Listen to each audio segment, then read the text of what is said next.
When deploying a large language model and providing services, how much GPU memory do we actually need? Here's a simple way to calculate it. Let's consider the Llama 70B model as an example. This model has 80 layers, supports up to 32K context length, and has a hidden dimension of 8,196. Additionally, each parameter is 2 bytes in size.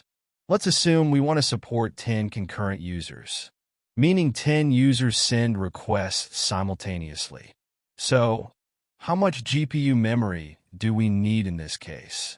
To calculate the required GPU memory, we first need to understand which components consume memory.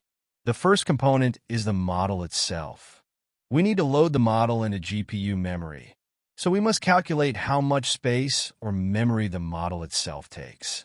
For this 70B model, with each parameter being 2 bytes, the model size is 70 billion parameters multiplied by 2 bytes. Converting this result to gigabytes gives us 140 gigabytes. This is the size of the model. The second major component consuming GPU memory is the KV cache. What is the KV cache? You can think of it as a caching mechanism, used during inference for generating one token at a time. To speed up the token generation process, we use this KV cache module. As each token is generated, the corresponding matrices are incrementally stored in the cache, serving as a memory buffer. Without the KV cache, there would be a lot of redundant computations during inference, which would impact efficiency.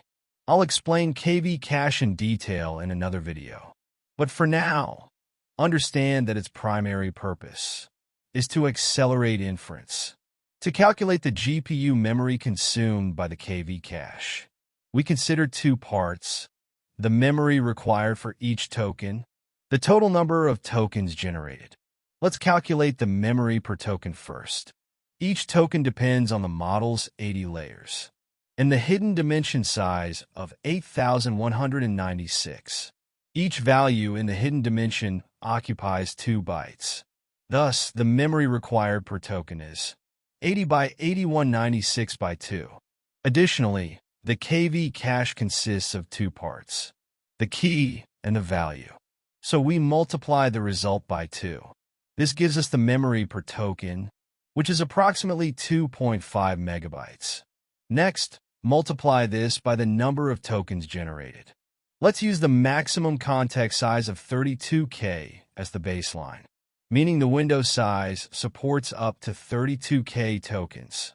We also need to account for 10 concurrent users. Each user gets their own KV cache, since their requests are independent processes. Thus, the total KV cache memory required is 2.5 MB times 32K times 10. The result is approximately 800 gigabytes. Adding this to the model size of 140 gigabytes, we also need to include memory for activations, buffers, and overhead. Activations represent the intermediate values generated during neural network computations at each layer. Buffers store temporary variables, which may be discarded after certain computations. Overhead refers to memory fragments, due to how data is stored in memory blocks. For example, there may be unused gaps between blocks. While these components usually consume less memory than the model and KV cache, a simple estimation approach is to calculate them as a percentage. Let's use 10% for estimation, 140 gigabytes for model weights, and 800 gigabytes for KV cache, making overhead approximately 94 gigabytes. Adding these together, 140 GB plus 800 GB plus 94 GB equals 1034 GB. Thus, the total required GPU memory is around 1,030 gigabytes. You can use this size to estimate the number of GPU cards needed. If there is only one user, we don't need to multiply by the number of users, and the KV cache memory is just 80 gigabytes. Notice that the KV cache depends on the number of tokens, i.e., the context size. In practice, many users may have smaller context sizes than the maximum 32K used here for estimation. This simple method provides a way to calculate GPU memory for any model using KV cache for inference. Finally, keep in mind that there are optimization techniques to reduce memory usage during inference. I'll cover these techniques in future videos.